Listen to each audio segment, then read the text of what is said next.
All righty. Sorry, there was a little bit of user interface error.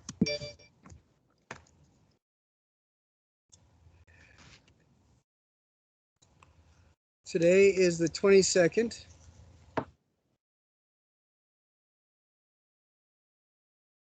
The first code word for today is cashew. And I'm just going to go down and holler names. And if you are here, please let me know. And if you're not here, don't. Nicole, is she here? How about Shichen? Kiara? I'm here. Alrighty. Now, for whatever reason, today Teams has elected not to show me names for people whose cameras are not on. So please make sure you let me know if you are here. Emma. Yeah, I'm here. Emma's here.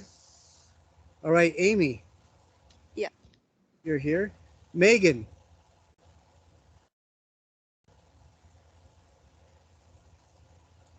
Maria.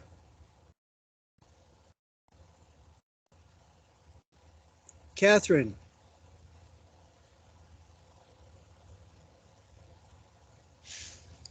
Hannalee. Here. All righty. Natalie. Is Michael here? How about Yen Chen? I'm here. You're here? Great.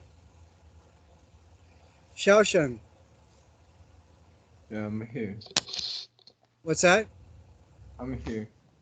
Excellent. Tatiana. Cheyenne. How about Cassie? You're here. Janae. You're here. Allie. Ashley. Aubrey. Here. All right.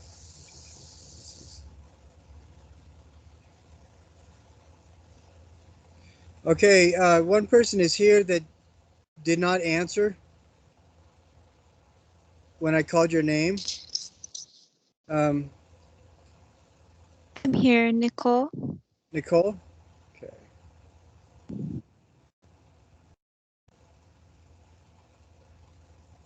Nicole. All right. Excellent.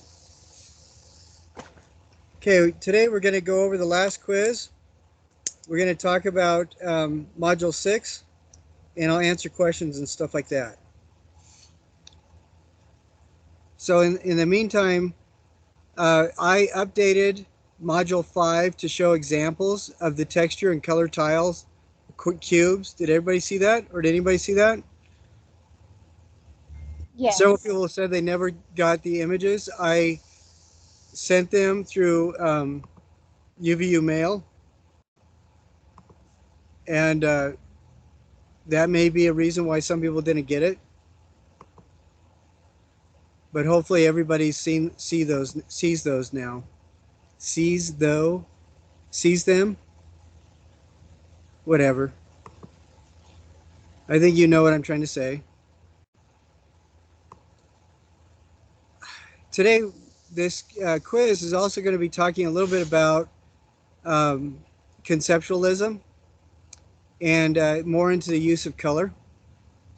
So we're just going to go over that, and then the last couple of weeks that we have together, we'll just go over everything and revisit everything that I'm finishing grading this week.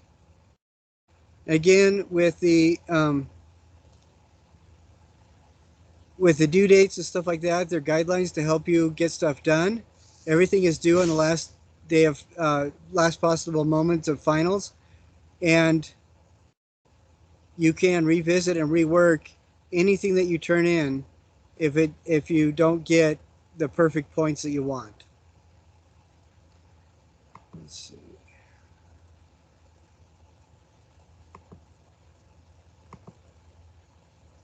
All righty. Can everybody see this? Yes. For these short answer questions, what you need to do is define each of these 6 terms with just like 3 to 8 words. Like for example, simultaneous contrast. That is like a chessboard has 2 contrasting shades or colors with both of equal importance. So the simultaneous contrast is whenever somebody uses contrasting colors that have equal importance, when one is not complementing the other, but they're both kind of strengthening each other because they both have the same vibrancy and amount. Does that make sense to anybody?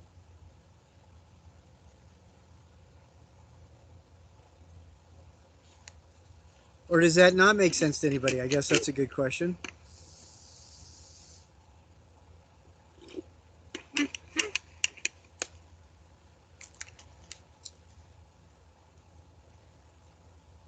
Anybody Makes guess sense. what? Okay, thank you. Can anybody guess what value means?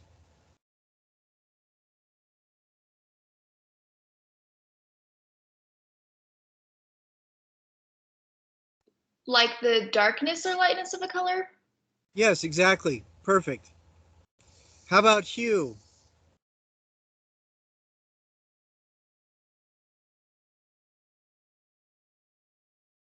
Wouldn't that just be like the color itself? Yes, exactly. All right, how about saturation?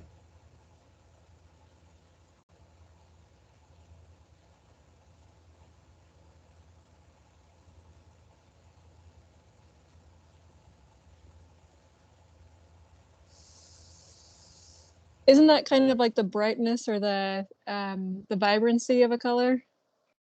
Yeah, I think so. The difference between value and saturation is value is how much white or black is kind of mixed into it. Saturation is how much of the pure pigment is there. So yeah, it's how bright the color is. Anybody tell me what cool colors are? Don't tell me the color names. Just describe what makes a color cool.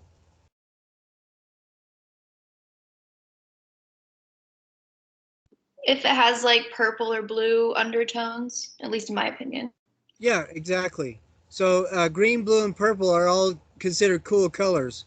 And one way to remember this is if you look at an iceberg, what color is the side of an iceberg? Light blue. Yeah, exactly.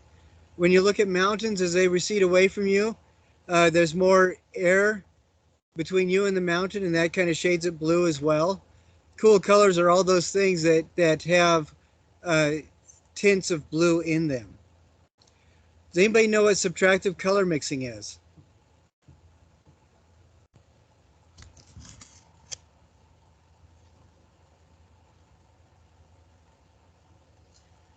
There are 2 kinds of color mixing. There's additive color mixing and subtractive color mixing. In additive color mixing, that's when you're basically using light itself and you're adding different wavelengths of light, essentially. Subtractive color mixing is when you're using pigments and adding different kinds of pigments. Because the more pigment you put on, the less light that's reflected. The more wavelength you put in, the more light that's reflected. So subtractive color mixing is when you mix colors using pigments. Does everybody understand that? First What's one that? again? Sorry, can you go over the first one again? The simultaneous contrast? Yes. Simultaneous contrast is when you have 2 contrasting colors of equal weight and importance. Like in a chessboard is a good example. Thank you. You're welcome. Okay, does anybody know who Roy G. Biv is? Where he lives, how old he is, all that kind of stuff?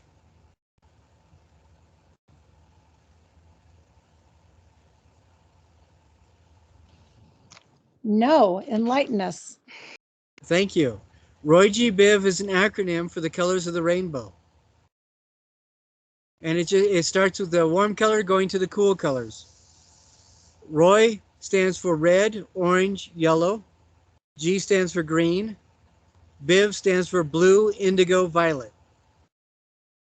And he has been around since the dawn of time, since the Big Bang of the universe, when energy started being released and colors could be seen. But you don't have to say that.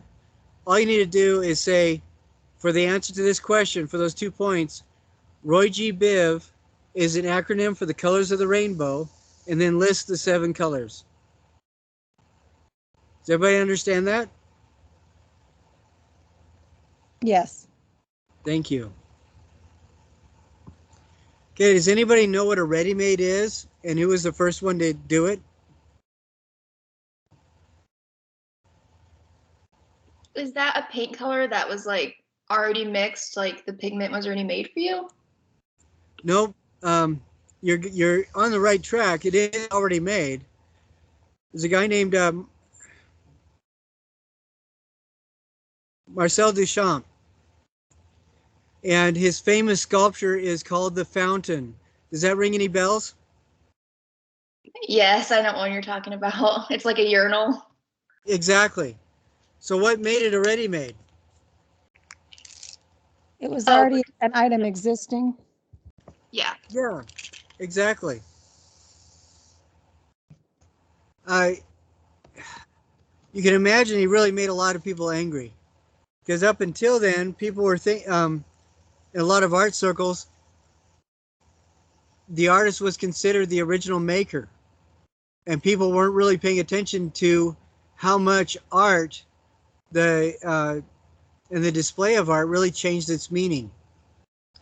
And so Marcel Duchamp thought he would really upset people, kind of shake things up a bit by taking a urinal, turning it around a bit, labeling it the fountain, and then putting it in as an original sculpture. Who thinks that that was brilliant? And then I'd also like to hear from somebody who thinks it's a waste of time.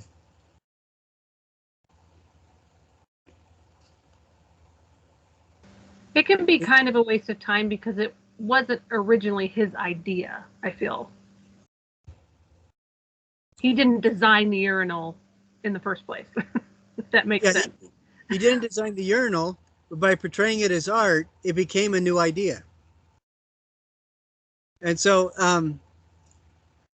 what I'm going to tell you about a student I had about a year and a half ago. One of the assignments at that time was doing a conceptual art piece. What she did, she thought conceptual art was a waste of time. She thought Marcel Duchamp was just a waste of energy. So she went down and bought $10 worth of junk at Desert Industries.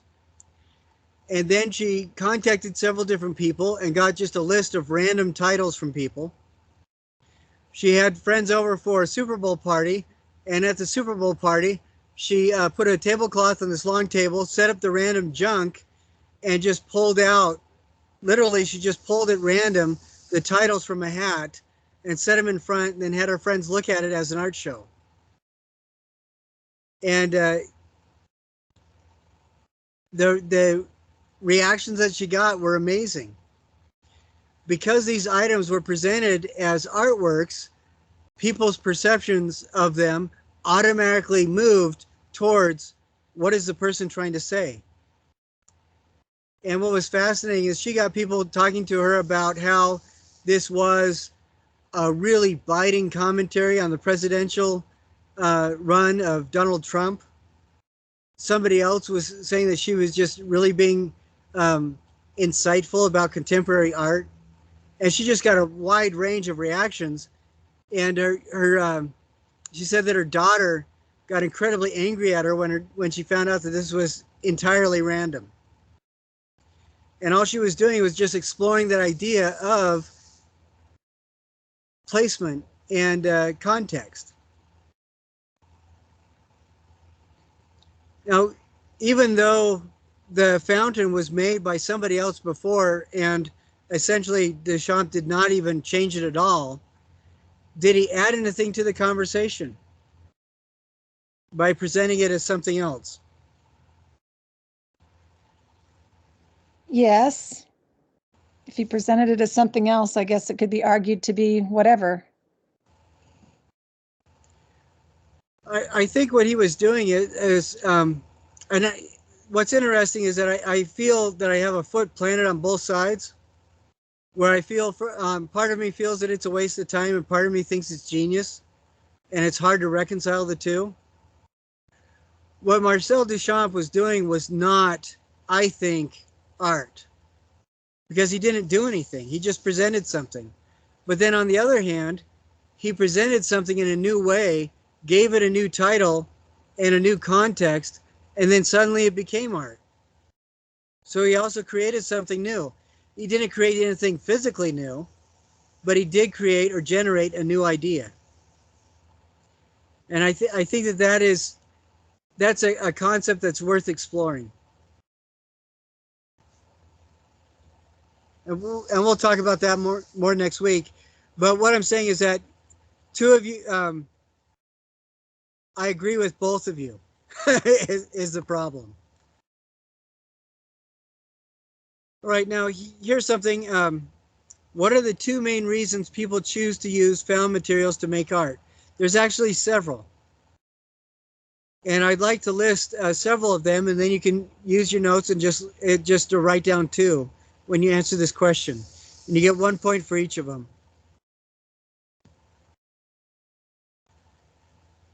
I'll start. Ready-mades, a lot of the times they'll be cheap or free.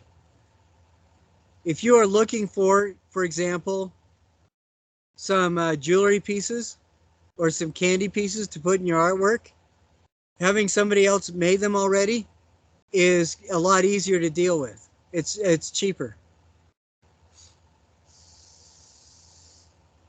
On that same note, like recycling. Yeah, very good. That's excellent. And that is also used because it's cheap. But what's another reason why recycled material is used? Better for the environment, better for the earth. Okay, and then another one. I also feel like to make a statement. Yeah, you're statement. What I was driving towards is when you use recycled material, most of the time people can tell it's recycled, and you are making a very strong statement. You're recontextualizing something. I remember. What's that? Sorry. I think it also shows brilliance when you can take something and turn it into something cool or beautiful or artistic. You know, if you're utilizing that, what's available it also shows talent and brilliance. I don't remember her name. She was in I invited her to be in an art show I curated last year. But this woman uses piano parts as elements in her paintings. And so they're obviously, it's junk that everybody would throw away. It's obvious that it's junk, but she has it as part of her paintings. And the shapes and colors are really interesting. Agreeing with Amy, I mean, I would never have thought of using those in that way, but when you see it, it works. And she's also calling to mind, without making a political stance or a sermon about it, she's calling to mind the importance of reusing whenever possible. So excellent. What are some other? Sorry, can I say an example too that I think is really cool? Yeah, go for it.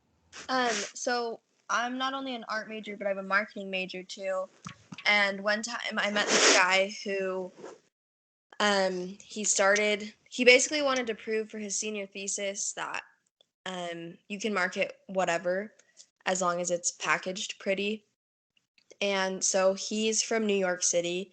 And so he started the garbage project, where he literally just went around the city early morning and picked up pieces of trash. And then he just basically put them, I don't know, however he wanted to, in these different clear cubes, and then labeled them trash from this street or whatnot. And he fundraised a ton of money, because to the people of New York City, a lot of that trash is what they've lived with their whole lives. And so it's funny, because you'd think if somebody was like, oh yeah, do you want to buy this piece of garbage or all this garbage in a cube, you'd be like, off the top of your head, like, heck no, like, there's no way I'm gonna buy that. But the way that he marketed it and the way that he made it like sentimental to the people really made a difference. And then from there, he like got requested by like different people that put on concerts and events and different things like that to sell the trash, like the aftermath from those like concerts and events. And so I think it proves that you can literally make art out of anything. Yeah, I think that's an excellent example. That's very good. I would call that upcycling, but very good. There's sometimes when you're has any of you ever done like flea market shopping or gone through like an antique store and just found really interesting stuff that sparked a lot of memories and stuff? Yes. Yeah, I think another thing that one of the things that I'll do in some of my artwork is I'll find things like crystal bowls and different implements and jars and stuff like that in antiques malls because that kind of weathering, that handling gives it a certain weight. And sometimes having that presence of meaning is important when you use it in your art. Sometimes also a commercial image that everybody's very aware of isn't ideal for an element of your art, and you're using the people's emotional attachment to those symbols as well. For example, I know of one person that will take traffic signs and turn them into almost he'll age them and make them look like things that you would find in archaeological dig sites. Somebody else will take and make collages out of rusted tin cans that he finds. And there are things that, well, you know exactly what it is, and then the artist will take that and use it knowing already the context that you've given it and the emotional attachment that you have it to it already. So that's several different ones that we've talked about. That gives you an idea that it's a limited edition too. You know, it's not something you're going to find tomorrow necessarily, if you know what I mean. Yeah, exactly. Because a lot of the times the things that you find have been uniquely weathered, or it may be that may be only one of a very few that are remaining because all the rest of them have been destroyed. So yeah, it gives an element of uniqueness and character as well. So I think we've talked about 6 or 7 different reasons. All you got to do for question number 4 is write down 2 of them. So I really appreciate how you guys are thinking about that. That's excellent. Now this one, we're going to be going through, and I want you to look at these, identify the color scheme using the following 7 pieces with one of the following. Okay, and I believe that there's one extra term that you're not going to be using. Excuse me. So when you go through, look and consider all these terms here: monochromatic, analogous, complementary, split complementary, triad, tetrad, achromatic, and discord. And when you do that, you're only going to be using each one once, and you're going to have one left over. So be careful. Like this one here, one thing that we could say would be analogous, monochromatic, but it's not really monochromatic. It has a little bit of changing, but since they're right next to each other, they're also analogous. So which one do you think would be better, analogous or monochromatic for this one? I think analogous. Yeah. We look at this one. Is this monochromatic or achromatic?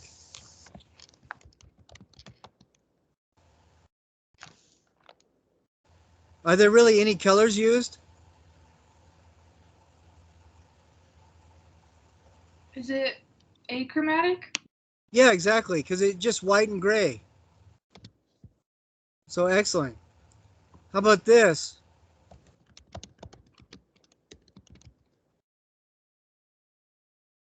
How many principal colors are being used?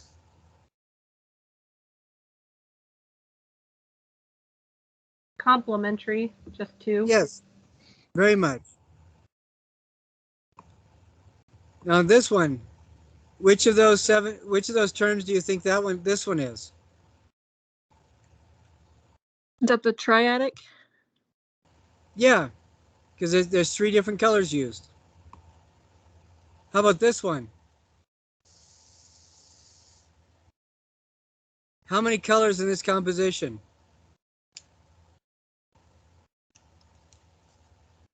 One. Yeah, so which of those terms would this one be? Monochromatic? Exactly.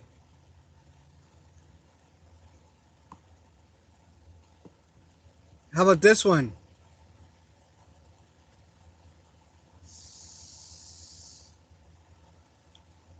Does anybody recognize any color scheme being used here?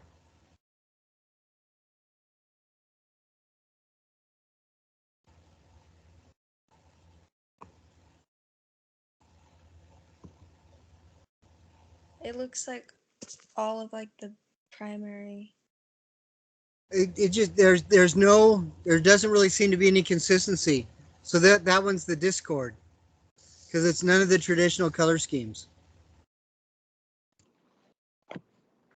So yeah, you were picking out there's some primary colors, but there's other stuff that's thrown in. There's some gray, 2 different shades of red, 2 different shades of yellow. Yeah, this is very much discord. Now, if we go up here, this one's triad because there's 3 colors. What do you think the color scheme is for this?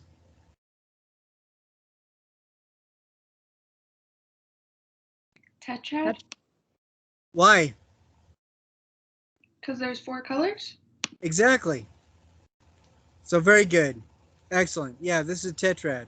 So that's what you've got to do. Just go through and label them with one of those. Now the computer will automatically ding you if you don't spell it right.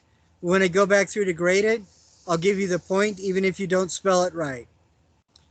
The biggest problem people have is spelling complementary and split complementary with an I instead of an E. So heads up on that. Now on this one, these are 4 images that have applied or natural color. Which are which?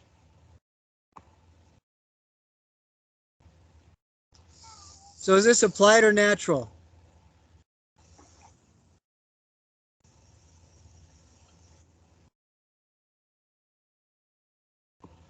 I can't tell. Applied?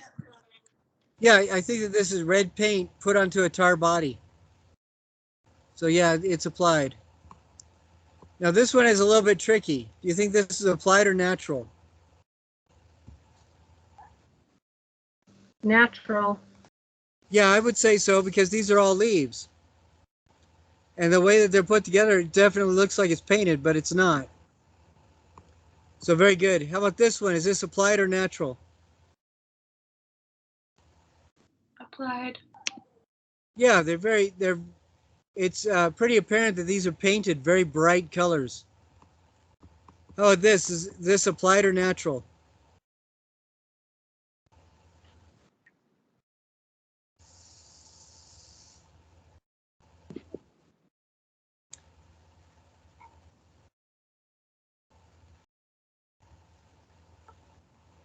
I'd say natural because I'm sure at one time they did have applied on it.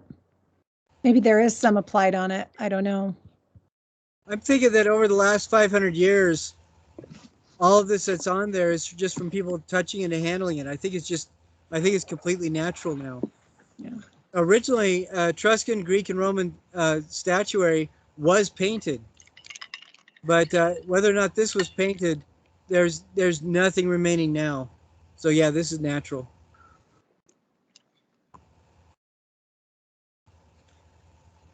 Now on all 4 of these, if you do it and then the computer says you're wrong on one of them, let me know and tell me why. And more often than not, you'll get the point. if you can make a good argument for it. Okay, now here's two very different artworks that both use garbage, essentially. Betty Saar, her Liberation of Aunt Jemima, and then John Chamberlain's Untitled. What does it look like that John Chamberlain used? What does this look like to you? Parts of vehicles. Yeah, it looks like it's basically metal from objects, made objects. Maybe vehicles, maybe cans, but yeah, definitely.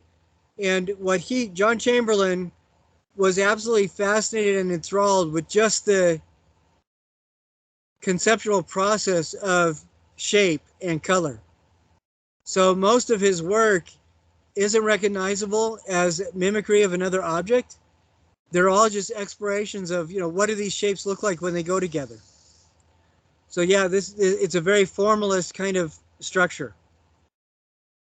Now, if we look at here, Betty Saar is a woman of color. And she made a collage basically with a whole bunch of historical artifacts.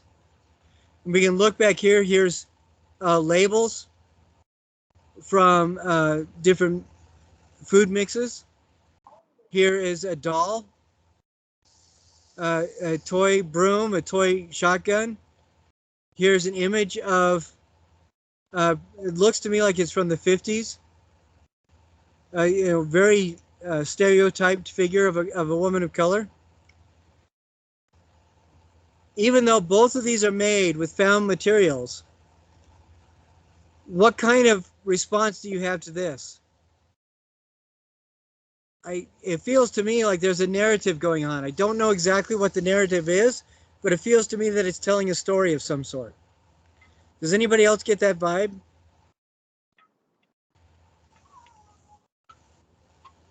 Definitely making a statement. Yeah, absolutely. A very powerful statement, whatever that statement is. Now this, John Chamberlain's, this seems to me to be more of an object that you would look at for contemplation. And this seems to me an object that is used or that is created to force some sort of a dialogue. So how different do you think the intentions of the artists are on each of these two?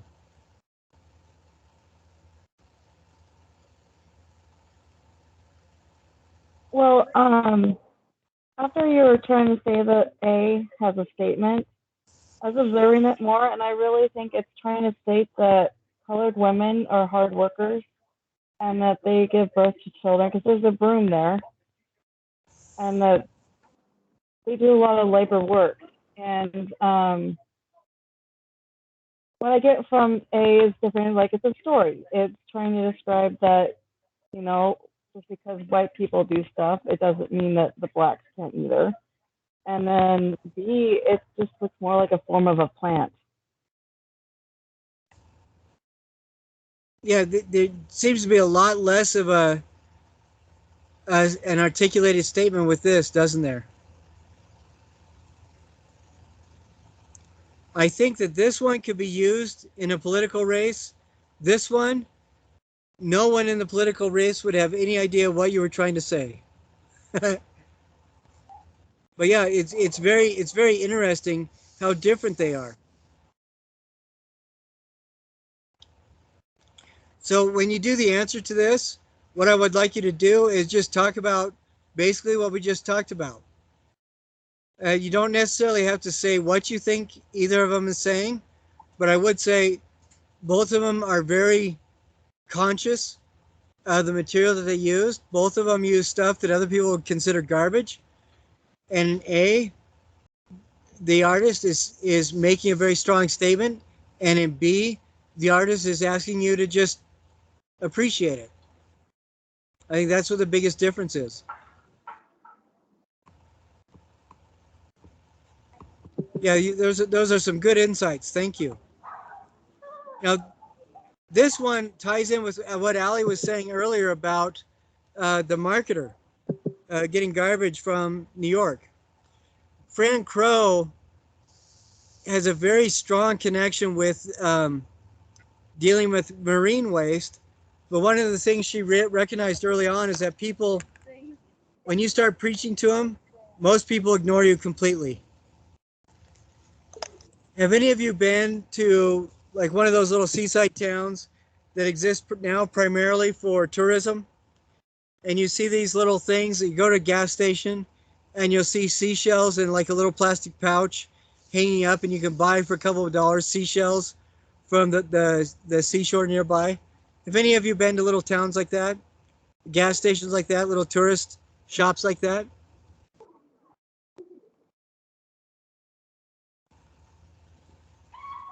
For sure. Yeah, one of my favorites is Port Townsend in Washington. The town itself is pretty dried up, but the only thing that's really allowed it to keep going is because of the beach that they have. People sell seashells, and the fact that Richard Gere filmed an officer and a gentleman there, like 400 years ago. But what do you think? Knowing that Fran Crow feels very strongly about marine waste in the oceans, what do you think she's doing with this?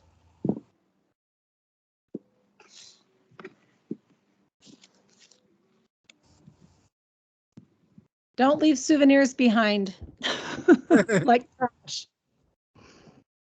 I think she's hinting at that, but I also think that she's using a sense of humor. This is a present from Dunwich. I think she's saying, well, on one hand, she's asking you to think about, the cubic miles of garbage that we throw into the oceans have displaced so much water that marine currents that have lasted 10,000 years are now shifting. That's one of the reasons why shark attacks have been on the rise, because they can no longer hunt in the waters that they used to. But she's also saying, this is part of our landscape now. And I think in a humorous presentation, we're saying, hey, look, you can buy this as a souvenir. It's calling to mind some of those issues of marine waste and garbage and pollution without getting out a big sign and screaming at anybody. I think most of the time when somebody stands in front of us and yells, we want to escape. We don't want to really listen to what they have to say. But in a presentation like this, you send that to somebody and their first reaction is going to be a chuckle. But at some point when they have this in their home, they're going to start thinking, yeah, this really is going to be an issue. I better stop. Anybody have any other ideas about what Fran Crow is doing?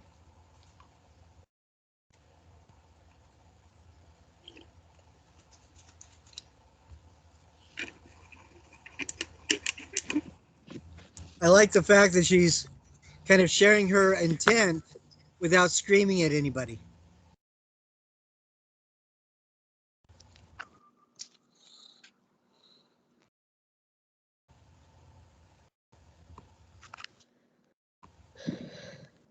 Now here's an interesting one.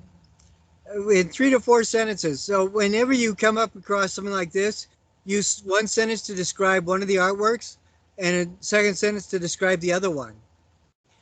And then we can talk about this. Talking about the psychological use of color. These are by the same artist, and they're almost the same composition, where you have a woman sitting on a bench. What are the colors being used here?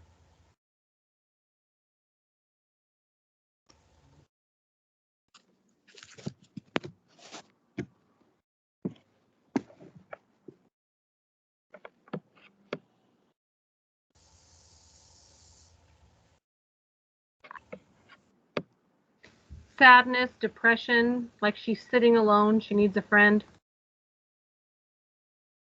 Yeah, and I think there is some of that in her posture. But look at the tone of the colors, the value of the colors. They're all on the dark end of the spectrum, aren't they?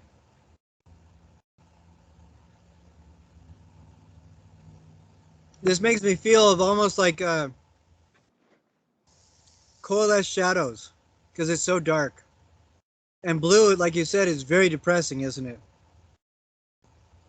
Now let's compare that to this. Same, almost an identical composition.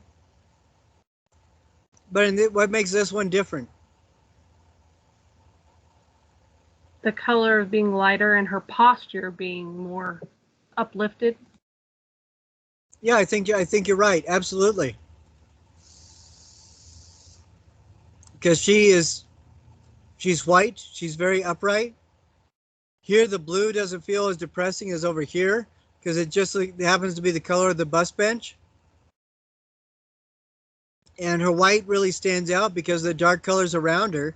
She is very different from her surroundings. In this, the woman is almost sinking into her surroundings. So when you talk about these, talk about what the colors are and how you're responding to them. All right, does that make sense to everybody?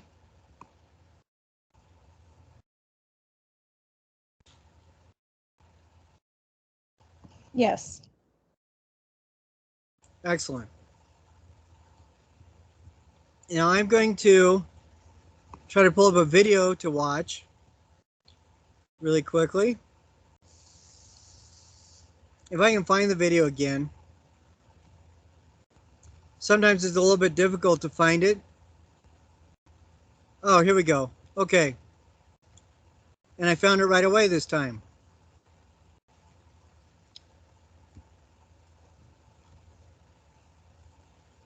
This is in Research for Module 6, the very first video.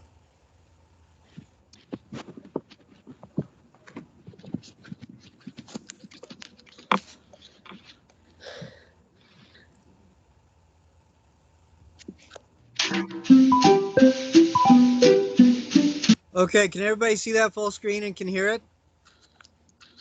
Yes. Yep. Okay.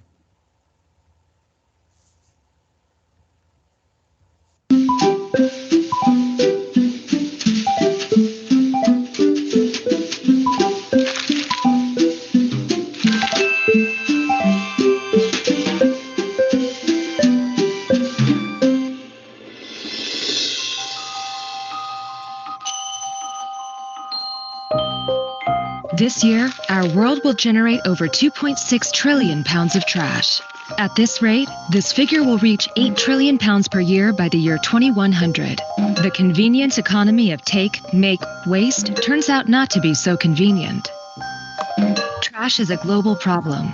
We are running out of places to put it, depleting our natural resources, and drowning in toxic waste. But there is good news. Smarter design is emerging that embodies the restorative principles of the circular economy. Artists, designers, craftspeople, and others with keen antennae, ingenuity, and the drive to make practical beauty view trash as a new class of abundant raw material with which they design and create useful objects full of imagination, purpose, and humor. Global influences from traditional wisdom to cutting-edge technology are forging new alchemies, transforming trash into objects of desire and agents of change. Heath Nash combines typically South African knowledge of wire techniques with old plastic bottles to create beauty and sustainable in the custom production of his pendant lamps. Rhode Island resident Boris Valley assembles the remains of American street signs, which graphically animate comfortable, stylish, and witty furniture pieces. Styrofoam cups so casually discarded take over 1,000 years to biodegrade. Paul Coxedge found inspiration in their thermoplastic property and their potential to become striking biomorphic spheres that will last lifetimes as works of art.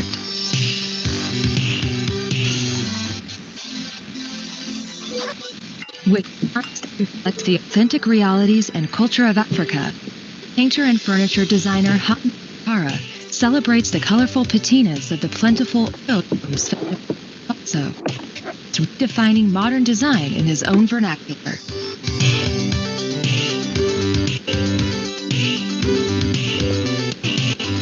The The fun-loving, iconoclastic approach to design of Pavel Grunert is evident in this arrangement of the single-use water bottles that quenched his family's thirst into a place for sitting. He is convinced that he will reincarnate in the form of a chair. Innovator and architect Greg Lynn takes scavenged toys which he laser scans, digitizes, designs, and arrays like bricks, then slices along cutting paths with precision robotics, finally welding the parts together to create colorful table bases. Soft rubber scraps from a flip-flop factory in southern Brazil are repurposed by designer Karen Whitman-Wilsman. Made by social groups that provide work for the local community, the scraps are simply tied up as is into ottomans exploding with color.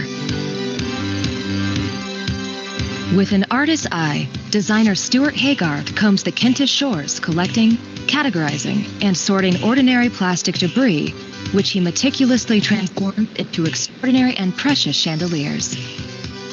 Listen to an object long enough, and it will tell you what it wants to be next.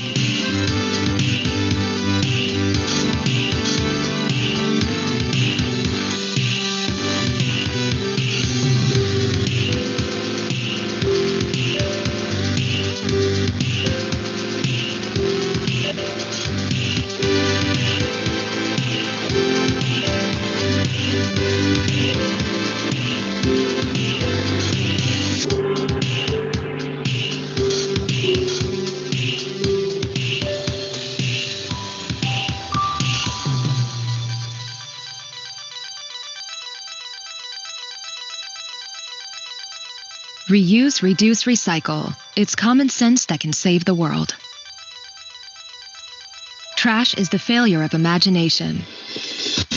These artist-designers from all over the world are proactive thinkers offering highly individual prescriptions of beauty and utility. Their solutions are persuasive visual manifestos prompting us to imagine and create our own personal solutions to the urgent global problem of trash. Help us promote a shift in global thinking with our design stories from the circular economy.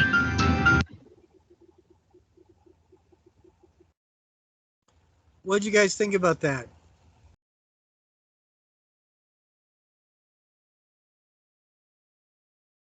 Brilliant.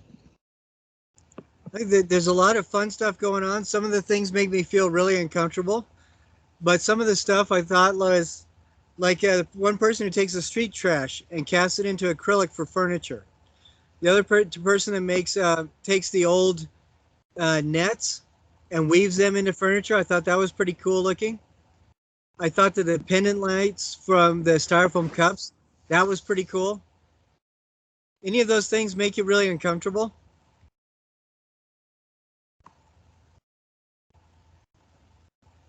The rubber flip-flop chair was a little bit weird. Just slightly. Yeah, I'd have to agree with you on that.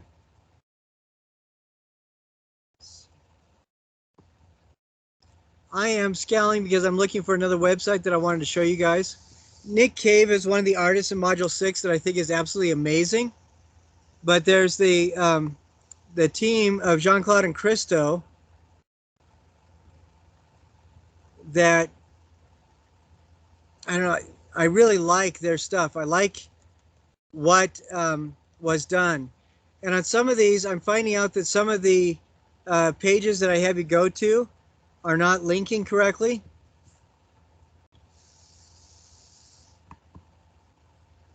Let's see.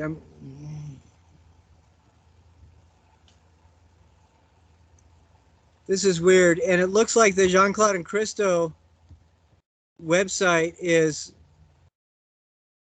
I wanted to link you to that, and they both died this last year or so, and so the stuff is not showing up.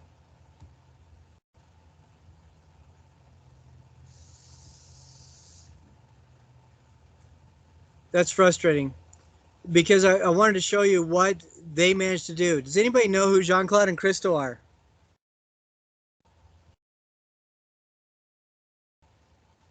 Look them up when you get to Module 6. Look them up on just YouTube. There's a couple really good short videos about their work.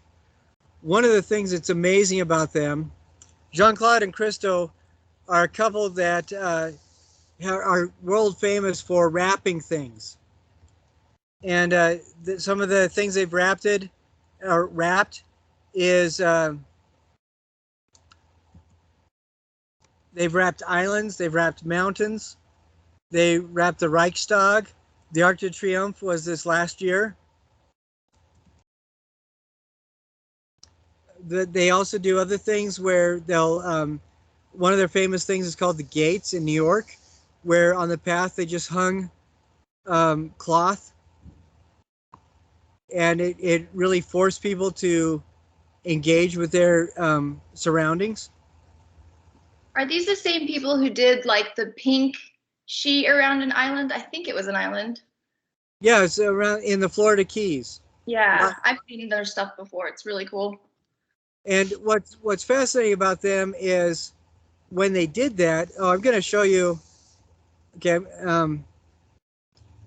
let's say I'm going to do a screen share. I'm not going to actually play the video. I'm just going to show you the videos.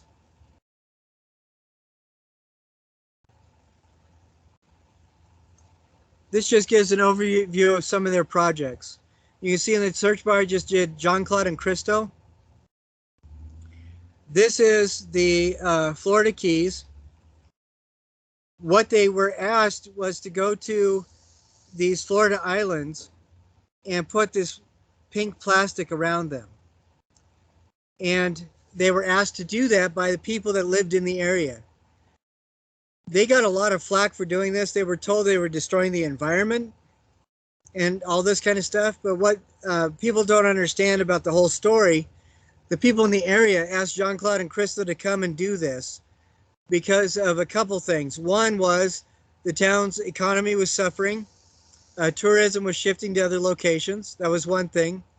Another thing was that people going through the area were just polluting it like crazy and causing a lot of environmental damage. Then a third thing was the manatees or the sea cows that live in the area were being killed by irresponsible tourists using illegal motorboats in these areas where the manatees are protected. And so Jeanne Claude and Christo, see, they mapped out these islands and they got a grant to get all this pink plastic, and they employed the people in the town that were out of work to help them on this project. They had several world-renowned environmentalists come to make sure that they were cleaning up and stuff. Part of the project beforehand, they spent about a year cleaning up all the trash in the waterways and everything. And they also spearheaded a marketing program that was designed to make people in the area, tourists specifically, very aware of the manatees and the damage motorboats was doing. And so on one hand, you get the people that said, oh, they're being irresponsible, they're just covering the world with plastic. But the reality was the people in the area, the economy of the area was saved. It brought tourism back into the area so more people could enjoy the beautiful Florida. It cleaned up the environment, got the trash out of there. It helped protect the manatees in the area. And it really helped to bring tourist awareness to the environment, both the animals and the physical environment. And so, which is an awful lot more than what you'd expect, because all people see is just, oh, an island is wrapped with plastic. So was that their purpose, a lot of their work? Because I was trying to figure that out, what the point of that was. Is that why they did most of the work that they did? A lot of the work that they do is designed to help people to think about something. Like making the oil drum mastaba is another famous one. And they're not about having you think along the lines of a specific agenda, but there's an awful lot more to what they do rather than just covering something with plastic. So yes, the answer to your question is, yeah, absolutely. All that stuff was purposeful. the artwork that people see is just the plastic around the island, but the project encompassed all of that other stuff. Several years ago, did they bolt things into the wall? Like, did they not? I don't know why I remembered reading. Now that I'm realizing who you're talking about, didn't they bolt things into like the side of the mountains? You know, when they did that one huge orange curtain or whatever. I thought they bolted stuff into the land, but maybe it wasn't destructive or something. They have bolted things down, like they did the windsocks at Navajo Bridge. They bolted stuff in. One thing that people don't realize is that they work with conservationists and naturalists, so that they do as little permanent damage to the environment as possible. And then they also did things like, do you remember they wrapped the Reichstag with plastic several years ago? Does anybody remember that? Yeah, I remember that. Well, and one of the things that they did that in as a response to was a lot of Germans at the time were very frustrated because they felt that the government was not listening to them. And there are all these layers of connotations when you wrap something in plastic like that. There's something very interesting that goes on. Do you remember being a little kid? I don't know if you guys had this, but my kids did it all the time.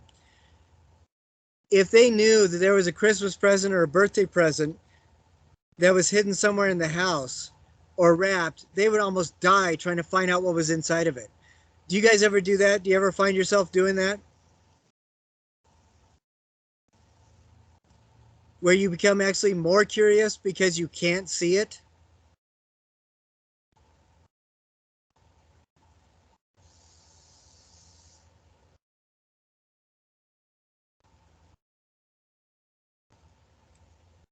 None of you have that kind of reaction? Not with Christmas presents anymore, but with other things. Well, yeah, I just use that as an example, but what are some of the things that are hidden that when they're hidden and you know they're hidden, makes you more curious?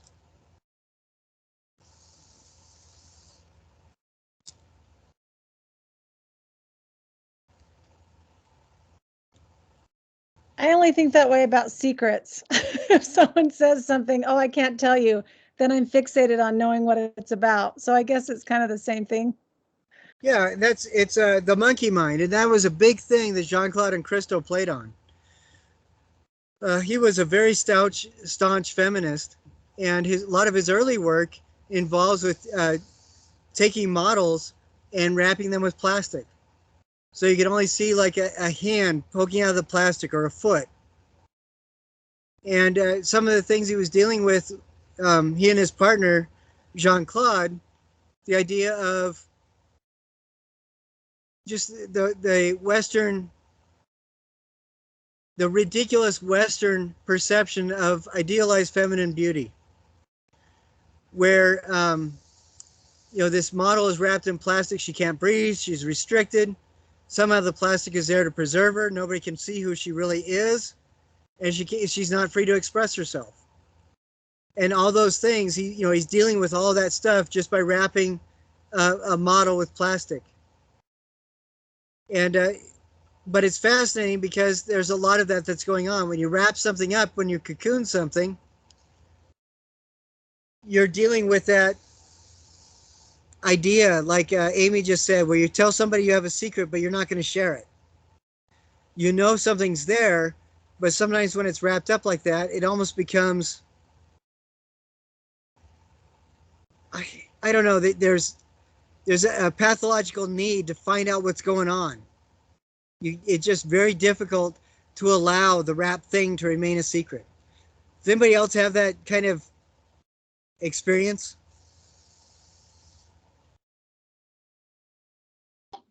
I'm definitely that way. Definitely that way with presents. Yeah. So when you, thank you. When you are working on this module, what I'd like you to do is consider that. Think about that. when you wrap something up, what you need to do is wrap it so that most of the silhouette is distorted. A couple of people have taken things and wrapped a couple of strings of yarn around saying, oh, that's good. Something like that is only going to take you 15 minutes. You've got to spend 10 hours on this project, and that is not going to cut it. So I want you to think about those kinds of things. As you do your artist research, really look at what these artists are doing and try to get into their heads a little bit. As you wrap something up, ask yourself, are you trying to give it a new identity? Are you trying to change the context? How are you trying to change the context? Do you want your audience to be confronted with the mystery of what this is, or just overwhelmed with curiosity? Do you want your audience to want to reach over and start unwrapping it so you can tell what it is? I've also had people take things and just wrap them with a little bit of yarn, and so that it's just one coating of yarn. You can't see the thing, but you can still tell exactly what it is. I don't want you to do that either. I want you to play with it, create something new structurally, where you have so much material wrapping it that you can't tell what it is originally. One of the exercises I would have people do, and you can do this too as you get ready for this, is just get 3 random objects that are each about the size of a softball or a golf ball. Take a picture of the 3 objects and then start wrapping them with whatever you can find. Then take that, tie it up, and then wrap it with something else, and see how different the end result is from the original 3 objects. What are some materials that you can use to wrap or cocoon objects with? One thing that comes to my mind is yarn. That's what I've already said. What are some other things you can use? Strips of fabric. Excellent. Very good. What kind of fabric would you want to use? Something really expensive. That'd be excellent. If you used like strips of t-shirt, would that give a kind of a different meaning or weight to whatever you're doing than if you used expensive fabric?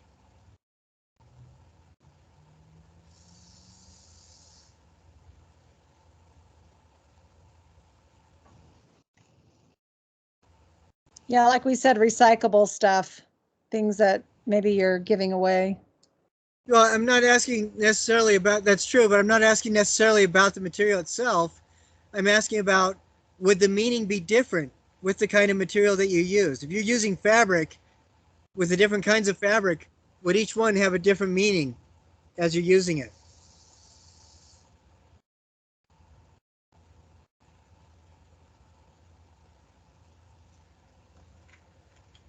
I would say yes. Yeah, absolutely. Every artist thinks different. Basically artists go by their emotions and their experiences. So everything portrays differently. Yeah, and everything is going to be different.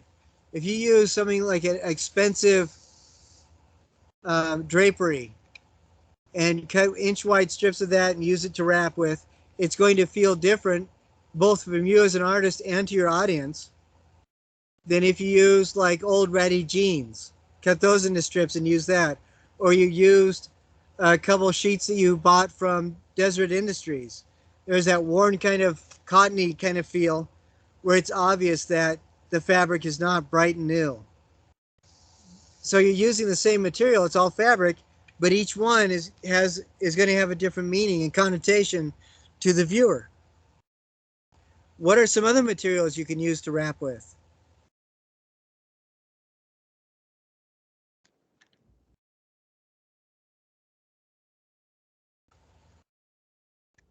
There's a really cool artist that's out of Berkeley, California, who's famous for doing surprise balls. I don't know if you've ever heard of her. I can't really say her name. It starts with an A. It's like Adanami or something like that. And she makes these surprise balls out of crepe paper that are incredible sculptures. They're absolutely gorgeous.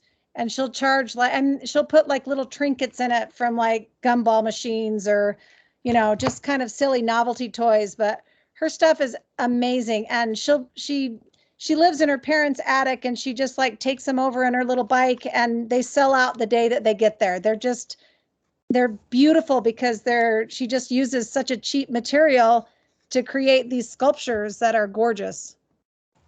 I really like that idea because it plays off a couple things. One is she's using something to create a beautiful thing that never existed before. But another is she's playing with that idea of expectation and secrets. You know, she's playing with the idea of curiosity.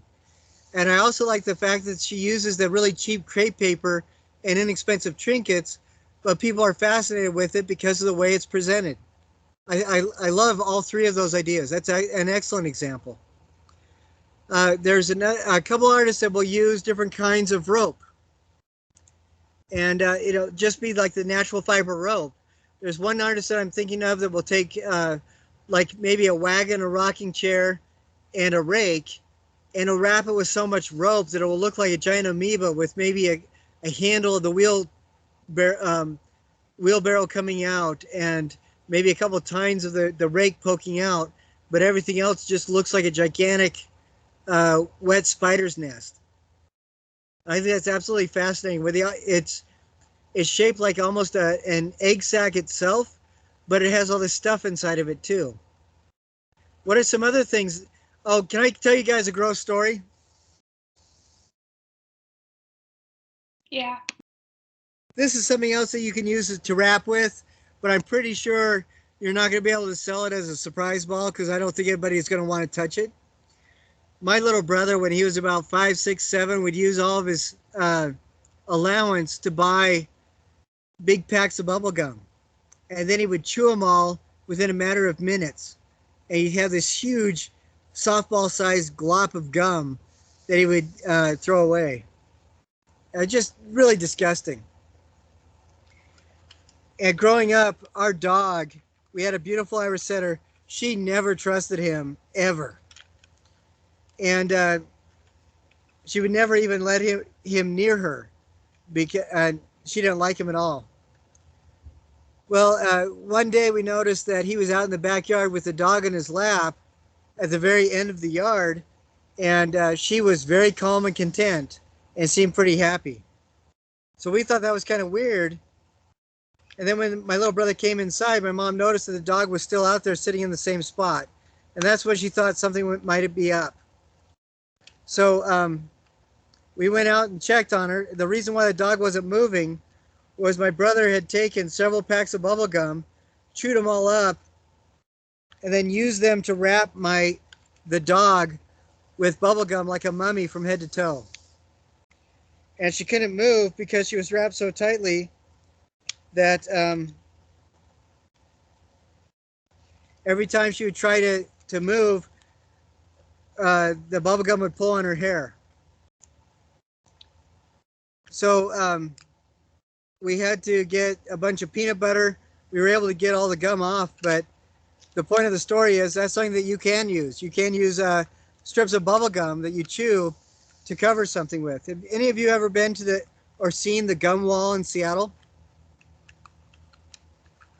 Yes. Yeah. Okay, on one of my trips there, I'm from Washington State, so I've seen it several times. One of my trips there, I saw this little 5-year-old kid get away from his parents long enough to stand by the wall, and he was so fascinated with it, reached out, grabbed a piece of gum from off the wall, and started chewing on it. Oh man, it's so disgusting. Can anybody describe what the gum wall looks like? Just gross and a bunch of colors. Yeah, it's a 12-foot tall, 30-foot long brick wall that takes about 3 years for people to completely coat with all sorts of types of gum, and then the city officials would power wash it off, and then people coat it again. Oh, it is so disgusting. What are some other things that you can use to cover with something, to cocoon something?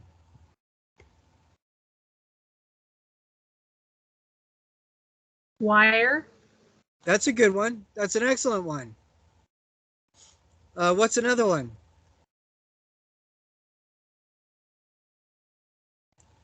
Uh, all the people that haven't said anything, each of you list one thing that you can use to cocoon or wrap something.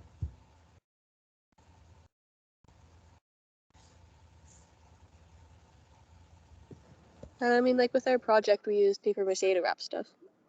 Yeah, that's good. That's an excellent one too. Excellent. What's another one?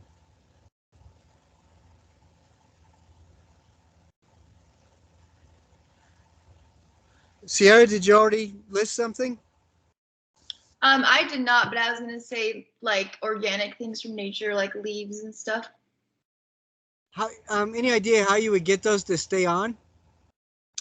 With glue? Yeah, I would think so. Like hot glue would be an excellent way to use that. Yeah, very cool. And there's a couple different ways you could do it. You could layer it on so that the leaves are flat against the surface. You could also tear a leaf down the center vein line and just glue that vein on so it has this kind of fin-looking texture to it. And there's probably a lot of other ways too. But yeah, that's an excellent idea. Nicole, are you still with us?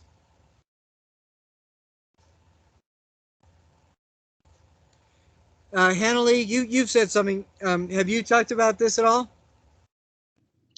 I haven't talked about this one. I'm trying to think of like something I've used before, but I don't think I've done anything like this. What's up? Is there anything that around the house do you think that you could use?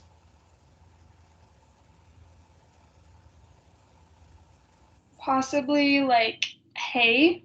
I have a bunny, and I could use hay from her bunny house.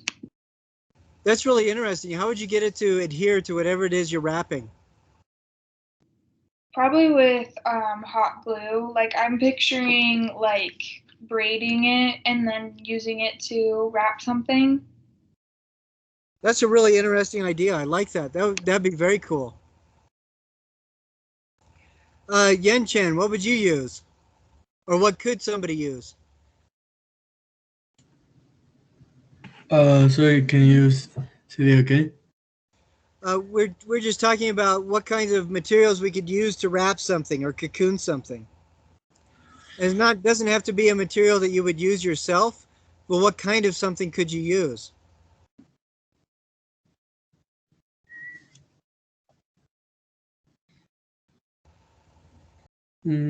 Cloth, maybe. Yeah, somebody was talking about using strips of cloth. What else could you do with cloth?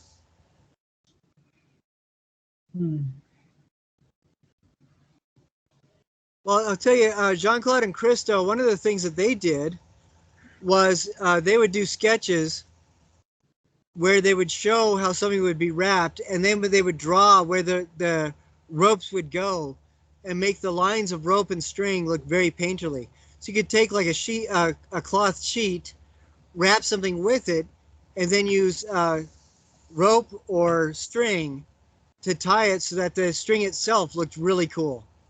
The lines of string or lines of rope looked really neat. So that would definitely be something.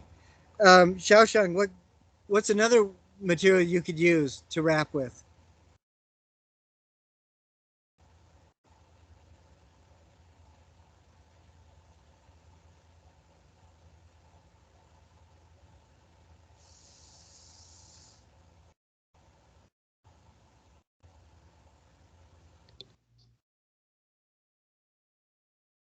I'm still thinking about. Well, I'll tell you about a really cool one. What's that? I'll tell you about a really cool one. I'm going to turn off the screen share. There we go. That I came across a couple years ago. A student, she took saran wrap and would wrap a limb with saran wrap, and then she took that 2-inch wide clear packing tape and taped the entire limb with that. And she did the saran wrap first because then she could pull the tape off without pulling all the hair off her arm or leg or whatever. And what was fascinating about this is that she managed to do her entire body like that in different pieces. She would wrap, say, for example, her leg from her hip down. She would take a pair of scissors and cut it down, just make a seam all the way on the inside. Then after she took it off, she would use the packing tape to kind of close up that seam. And when she was all done, she taped everything together, and it was like this big flat, floppy doll, life-size doll of herself that was made out of clear packing tape. And it was incredibly weird. Very cool looking. Janae, what's something else that you could use to wrap with? I said wire, but you could do Oh, you duct did? tape Okay. or electrical right. wire or something like that. Okay, excellent. But yeah, what's his name? Anthony Gormley does a lot of stuff where it looks like he's wrapped people with wire. That could be very cool. I think it would be, if you wrap something living with that, it'd be really awkward. But that'd be a very interesting thing. I remember one artist I've seen would take children's toys and wrap them with barbed wire to the point where you could only see the barbed wire, but it would be in the rough shape of the children's toy, so you could recognize what the toy was. That was kind of disturbing. There was another guy who took black gaffer's tape. He took a teddy bear, cut it open, put a wire armature in it so he could pose it, and then he wrapped the teddy bear with black gaffer's tape, so the whole thing looked kind of like a really black satanic mummy. And then he posed it, so it looked like the teddy bear was in the middle of walking. That was one of the coolest and most disturbing things I've ever seen. Very neat. Aubrey, have you already said something? Not yet. I don't know if you could do maybe like rubber bands, like just a bunch of rubber bands around something. I think that'd be very cool. I think that'd be super cool. You could get several bags of the rubber bands at like the Dollar Tree or something, and wrap something up so much so that all you saw was a rubber band mummy. I think that could be really cool. And again, that would look really interesting over like a kid's toy.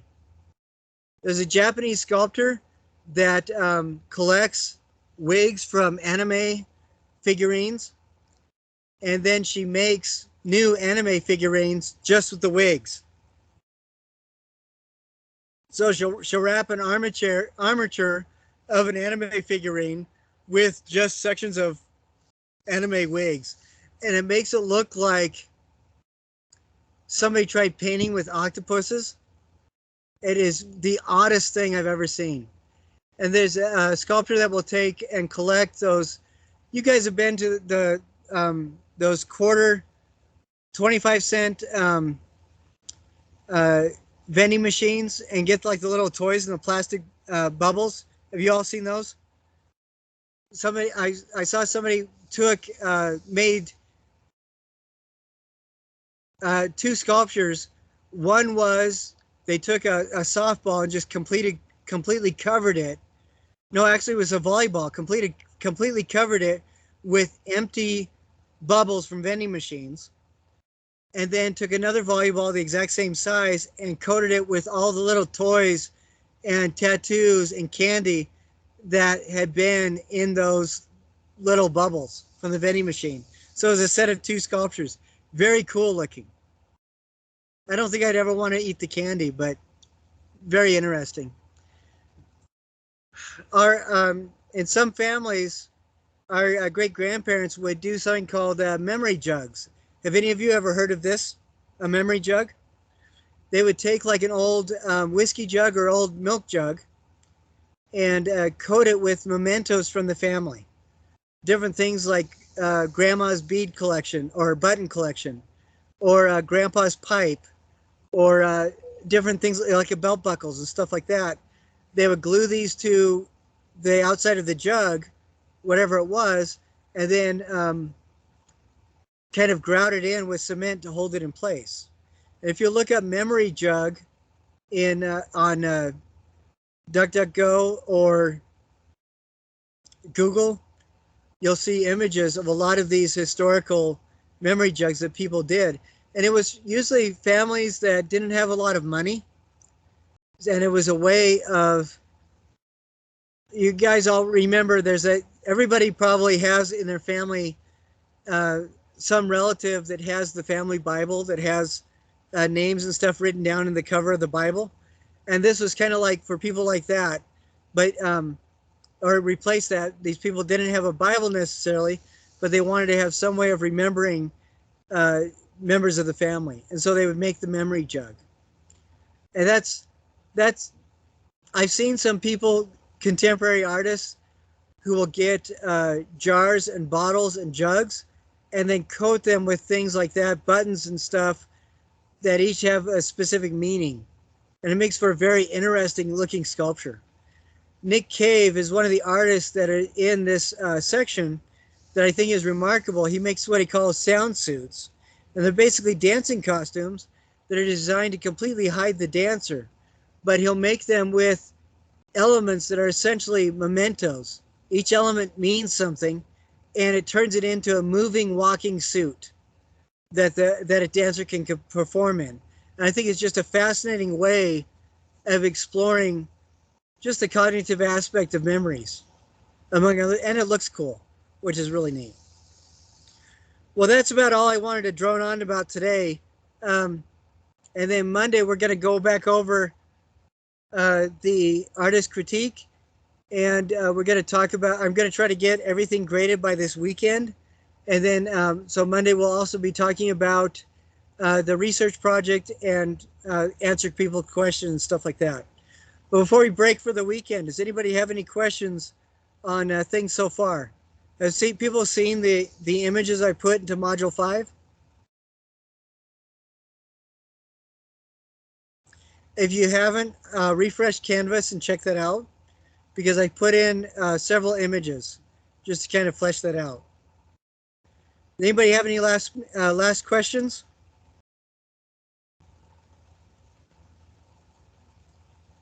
It looks like we do have some more people that joined us. So before we break, I want to make sure I've got everybody. I'm just going to call the names of people that haven't shown up and see if they have come in. Sue Chan, are you here? Megan? Maria? Catherine? Natalie? Michael? I'm here. Okay, Michael, you're here. Excellent. Tatiana? Cheyenne? Allie, you're here, right? Yeah. How about Ashley? All right, great. So if nobody has any questions about the quiz or anything else, I'm going to tell you guys to all have a wonderful weekend. Any last questions? Nope. Okay, everybody have a wonderful weekend. Thank Thank you. you. You All right, too. we'll see you guys. Thank you. You're welcome.